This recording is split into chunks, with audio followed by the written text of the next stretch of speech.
You are listening to The Growth Signal. My name is Alyssa Nolte, My name is Borja Cuan. and we're going to get right into it. Tell us, what is your hot take?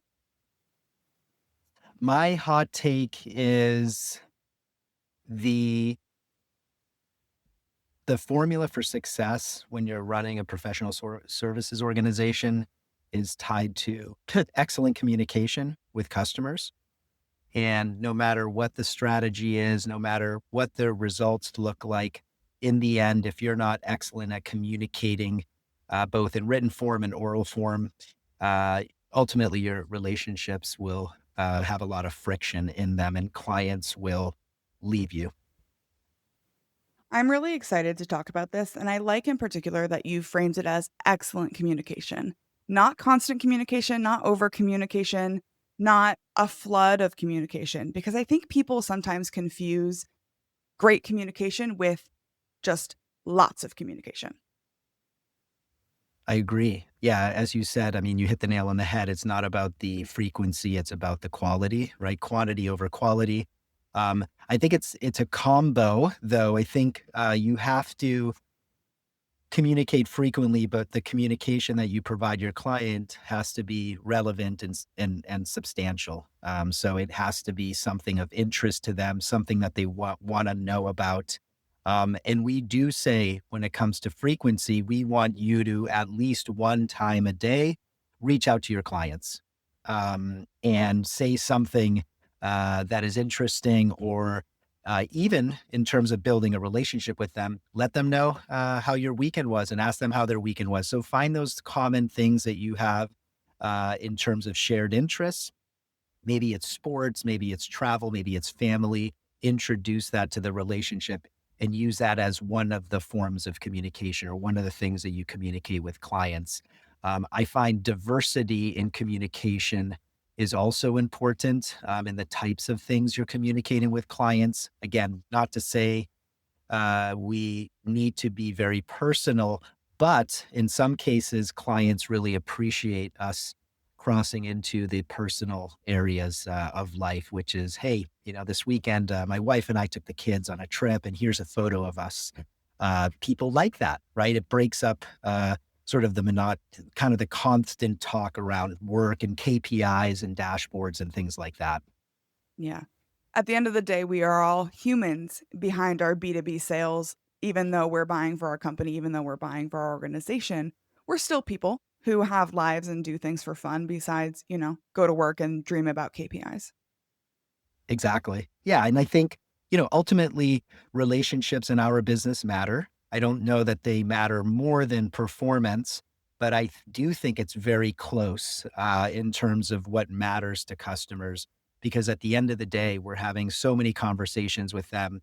I want them to look forward to the weekly calls. I want them to look forward to those quarterly business reviews. I want them to look forward to having dinner with us and if they don't like you, if they don't enjoy your company, if they don't value the um, relationship that we've created, then I think you lose that, which is a big component to keeping business or retaining customers. And yes, we can't ignore the fact that ultimately we are hired to help their businesses grow. And if we don't do that, we are very likely to get fired. But I think you really want to try to aim for having a good relationship and driving performance. And that ultimately is kind of the winning formula for retention. I couldn't agree more. I think a lot of people are a little bit blindsided when they have a really good relationship with the customer and then that customer doesn't return because you're not delivering value, right? And so at the end of the day, I do agree that performance and the outcomes that they're paying for and the value that they're getting from their relationship has to be the number one priority.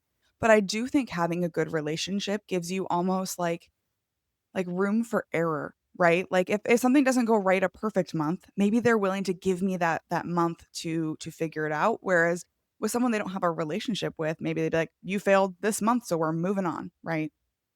Agreed. It's almost as if they're looking for a reason to fire you as a partner. And I think you said it exactly how I say it, which is good relationship equals second chance. If you have a bad relationship, you likely won't get that second opportunity to make things right or to to improve performance. But the better the relationship, the harder it is to break up, the more understanding customers tend to be. Um, and that's why you really have to have both. And really, we're looking for people that can do both, right? You can't just have someone who's really good at driving performance, but really bad at relationship building, Yeah. because it's not really the recipe for a complete account manager, right? Ultimately, you really need to have both skill sets, which to me are the soft and the hard skills. But I actually prioritize the soft skills. And number one skill set that I value the most when I hire is really the ability to communicate effectively. And I value hard skills, but not over soft skills. And I think when you have really good soft skills, you have the ability to listen, you have the ability to understand, you have the ability to communicate things that are complex and easy to understand ways. I think those are really valuable and ultimately give people a lot of trust in your capabilities because of how you are able to do those things. Yeah. I think it is fully time, and maybe this is my hot take. I think it is fully time for us to rebrand hard skills and soft skills. Like hard skills are your technical skills, the things you can learn in school, the things you can take a course on, the things you can follow a process to do well.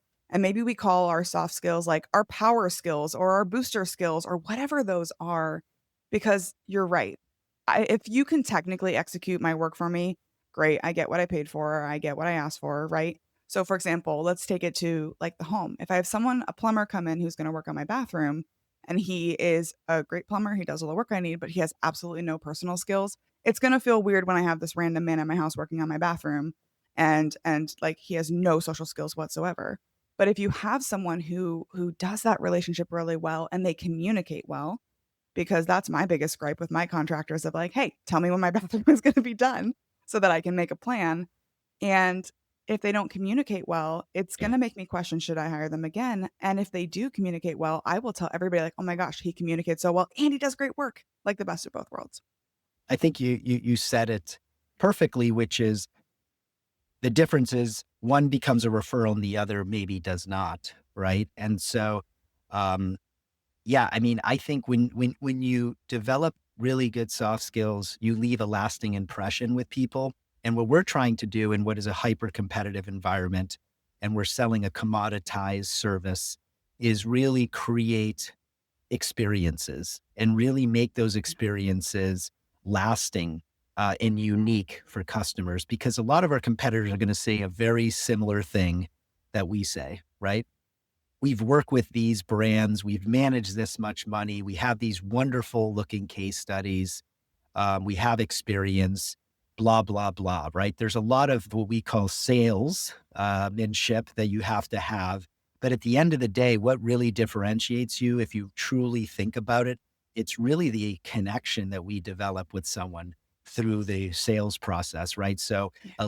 Alyssa and Borja really connected. Alyssa, through the process, got to know Borja a bit more.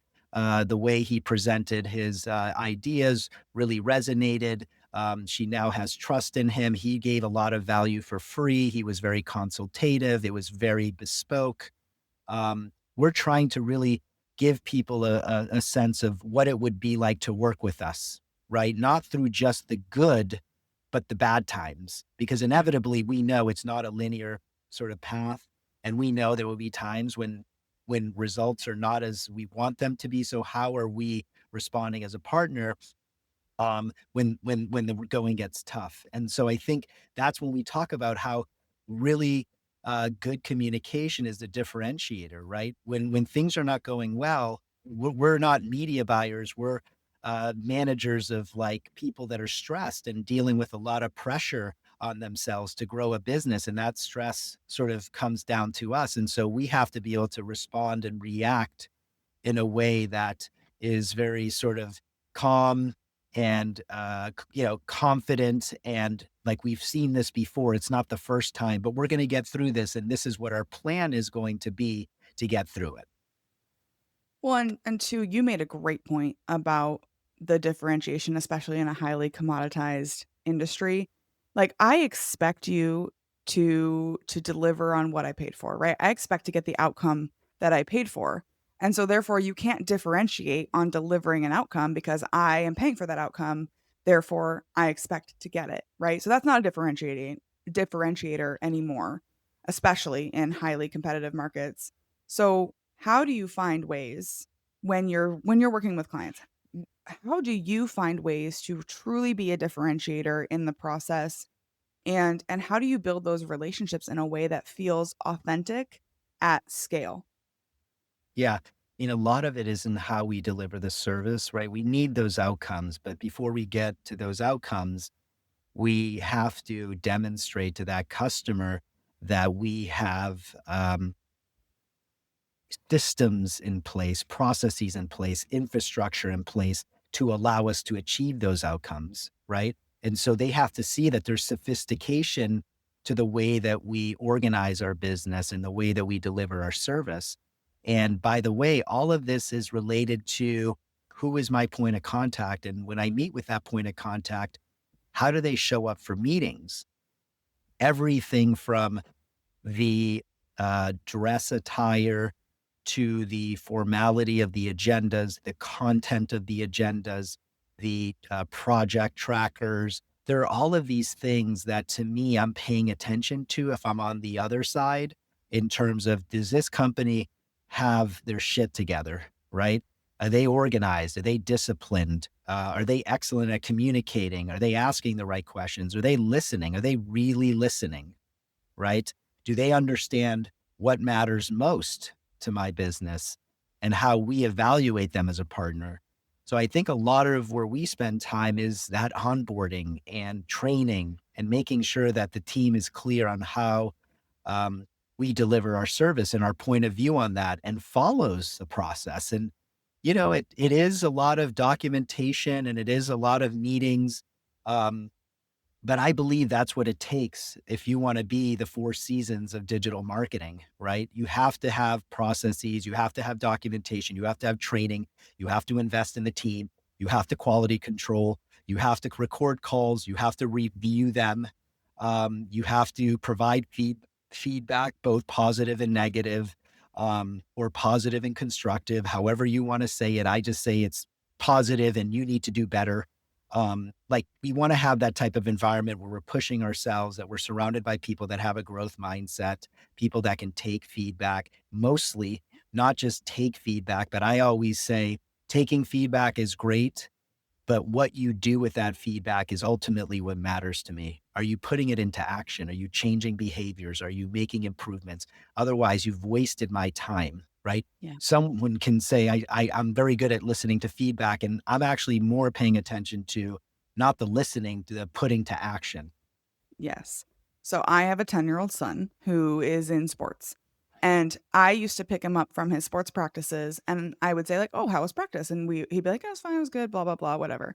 So he does competitive swimming and baseball. So basically year round for all of those. And I started switching the conversation to how was practice to what feedback did your coach give you today? And so he's gotten in the habit of coming into the car to say, "Oh, my swim coach told me I needed to make sure I push all the way through on my kicks for my freestyle," or those things. And then I immediately follow up with, "Okay, make sure he never has to tell you that again." Because as a coach myself, I want to see people actually do something with the feedback. It is not enough to just hear me. What does it mean to actually do something? And then I've often found that it's maybe a bad leadership trait in mine, but if I don't believe that you're capable of implementing the feedback, I'm just gonna stop giving it to you. And then I'm gonna stop assigning you projects, and then I'm gonna eventually you're gonna move on from me or I'm gonna move on from you because I need to believe that you can handle it, that you can do it, that you can make it happen, and that you can grow. We both have 10-year-old boys. I have a 5 and a 10-year-old boy. I can relate to everything you said. I would also say it's not a bad leadership quality, what you just described. It's a good leadership quality.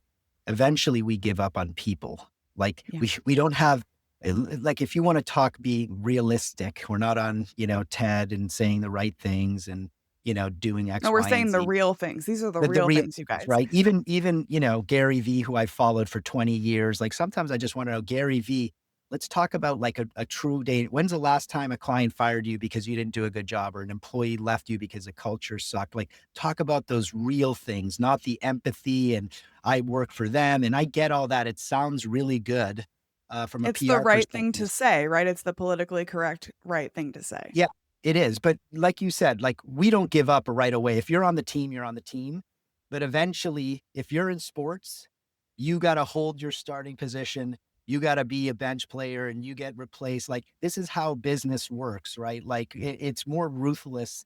And frankly, I think you and I are probably more understanding than other business leaders. Like, I think there are Yeah, environments in other categories, finance or legal, or I don't know, but man, it's way more cutthroat. So we yeah, here are very patient before we start putting people on pips, or before I basically say, hey, you know, I'm putting you in this bucket, which is you're pretty much who you are.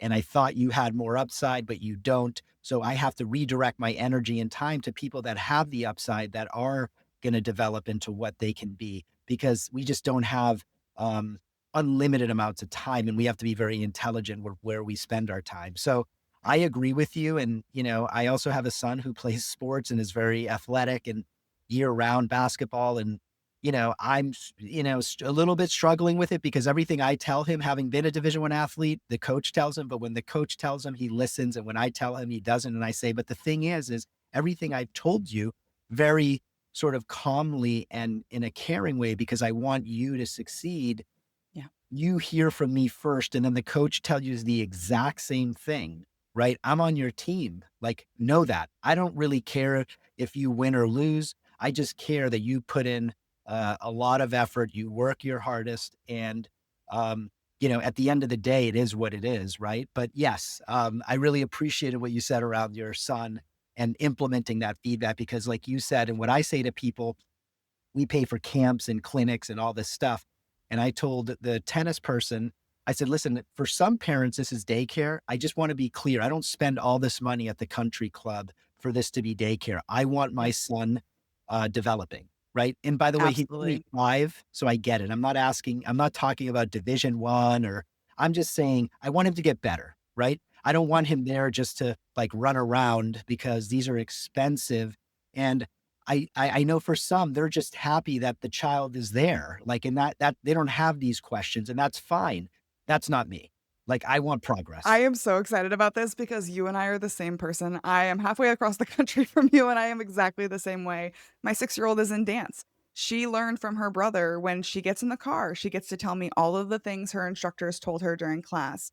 And I always ask her, I'm like, were you well behaved? Were you listening? Were you focused? Were you distracting other people? And she goes, no, I was very well behaved. I focused and I did all of my stuff. And I'm seeing real growth in her, not only in her maturity as a person, as a 6-year-old, little girl, but I'm starting to see her skills come through. And it is exciting to see your kid achieve personally, even if she's not the best dancer on the team, even if she's, not a future Division I athlete or whatever. I am seeing her grow not only as a skilled dancer, but her maturity and how she behaves in situations in which she's expected to listen to the instructor and to pull her weight and be a good citizen of that room, right? And those are the types of employees I love hiring Division I athletes. Those are my favorite people to hire because you can give them feedback and criticism. They are hungry to do it and they understand a team mentality and they understand that it is not as easy as just walking in the door and everything happening for them, that there is real work involved and that translates to their professional careers. Give me a Division I, Division II, any kind of collegiate athlete all day long because they've done what it takes from a mental grit perspective to make it happen. Yeah, I love that. I say the same thing. I love when I see on a resume, former college athlete, regardless of the sport, Yeah, just having that ability to play at that level and manage both your academics and athletics in college is not easy. In particular, if you're playing Division I. yeah, And so, yeah, that already says a lot, right, about you and your work ethic and your standards in the competitive nature, both working probably independently or in a competitive team. And I love when it comes to sports, one of the things I value is team sports, but individual sports. So I've started to really yes, focus my kids on individual sports. Like you're talking about swimming. here in California where we live, man, is it a big deal. My kids didn't stick with it. One of them is still in the swim team. The other did it for a couple years. He was actually a good swimmer. We didn't continue because he didn't love it. And I'm not dealing with all of that production at the swim meets if he Yeah. doesn't love it. But the point I'm making is I played, I wrestled when I was young. I played soccer at a high level, but I wrestled. And man, there was nothing more intense mentally and physically than wrestling. Anything that like jujitsu or wrestling when you're one to one and there isn't a team where you can hide behind. I really value that. So I guess, bringing it back to business, it's just I've started to say I really want my kids to also do, like whether it's pickleball or tennis or, jujitsu, something that's one to one where you don't have this reliance on your team if you win or lose. Because sometimes they say, oh, my team sucks or this person sucks or whatever it is, right? It is a team sport and everybody contributes and it matters. But when Yep. you're doing one on one, you have no one to blame. Like it's all on you. The attention is all on you. And if you do well, great. If you don't do well, that's okay. But it is like there's no excuse, right? And I think if we took that same mentality into our businesses, we would all be better off, right? So, as a small business owner, as a founder of a business, when I go into a conversation, it is a little bit all on you because you're the face of the business, you're the founder, you're the owner. And if we could transfer that easily, and you said it earlier, like, there is process, and it is unsexy, difficult, ongoing work, but if you could somehow, like, package that up and help your team have that same, like, you versus you mentality, like, in swim, you're trying to touch the wall first, but you're also just trying to cut your time down, right? Yeah. And it's always you versus you and you versus you in these competitions. Like, how great would it be if all of our team members said, "I am going to be the very best version of myself today in pursuit of success of what the company is trying to do together." We would be unstoppable. How about this? I tell my team we play too nicely. Like I want to see more competition Yeah, within this organization of I want to be better than you. I want to be number one. How healthy is that?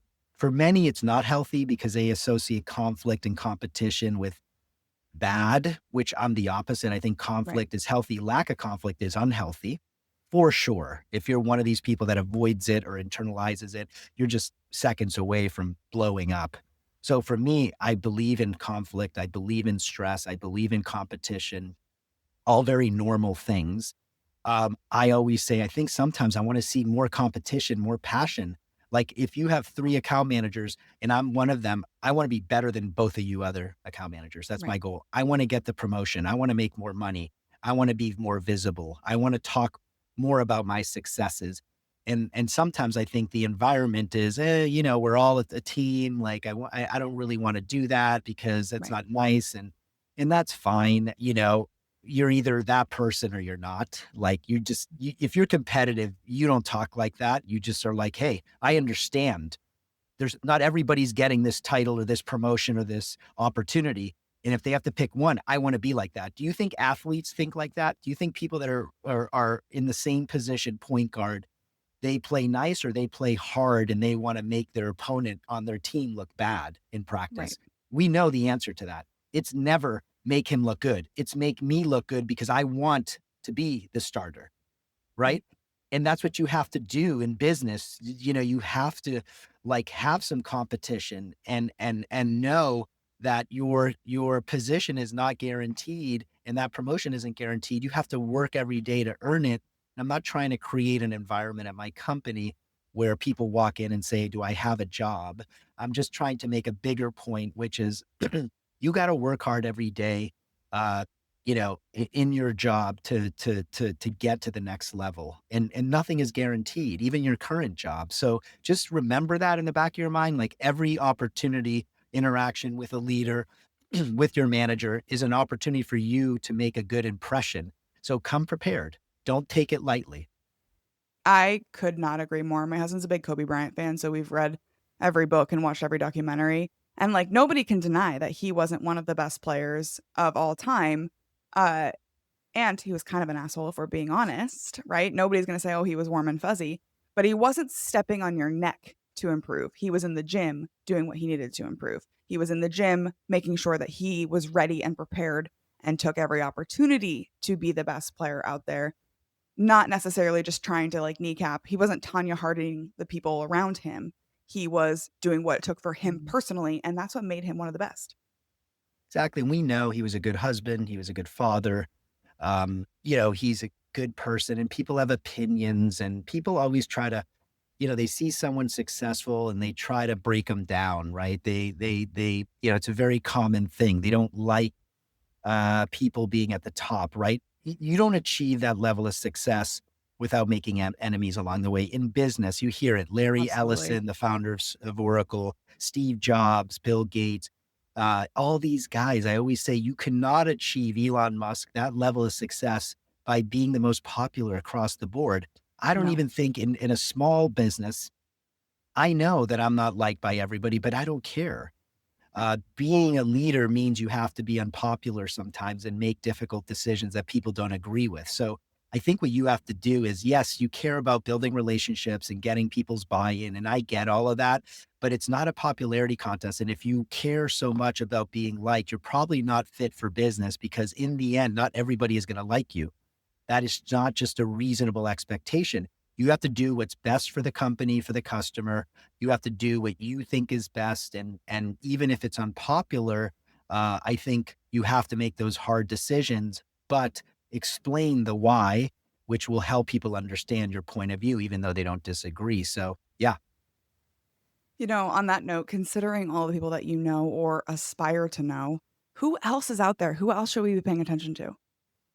God, that's such a hard question. I don't know. Like, I know there's probably a person, but like for me, I don't want to call out someone that everybody knows, like a Gary V or Peter Attia or one of these guys. I tend to like a lot of people. Let me just answer it this way, which maybe is not a good answer for your podcast, but I tend to right now focus a lot of my time and energy when I'm not thinking about business on health and wellness. That category is interesting to me. I have two young kids. I have a business. I'm married. I want to try to be a good husband, a father, a CEO. So what I try to invest my time and energy on are things that help me improve my overall mental, physical, emotional well-being. So I listen to podcasts around that, or parenting books or things like that. So um, when it comes to people that I pay attention to, as a name is Peter Attia. He's kind of a longevity expert. Has a lot of great knowledge and information around sort of building a healthy lifestyle, and has a lot of interesting guests on his podcasts. And I've gained a lot of sort of value from listening to that. And it's sort of I've incorporated a lot of these things into my life, and I've seen better results as a result of that. And if someone is hearing this, if they loved our conversation, if they want to work with someone who's competitive in their favor, how can they find you online? Sure. Yeah. So we have a website. It's 415digital.com. That's www.four spelled out, 15, digital.com. There you have a lot of information about the company, our services, client success stories. And then we have contact us form. If you fill that out, someone is very quick to get in touch. And we're also happy if you're a business looking for someone to audit your digital marketing programs. That would be Google, LinkedIn, Meta. We're happy to do that for free and give you sort of our point of view. So you can do that, or also follow me on LinkedIn, Borja Cuan. That's Borjacuan. Happy to connect there. Well, thank you so much for coming on the show. This was such a fun conversation. We went a little bit over my normal time, but I was loving it. So hopefully our audience loved it as much as I did. Thank you for having me.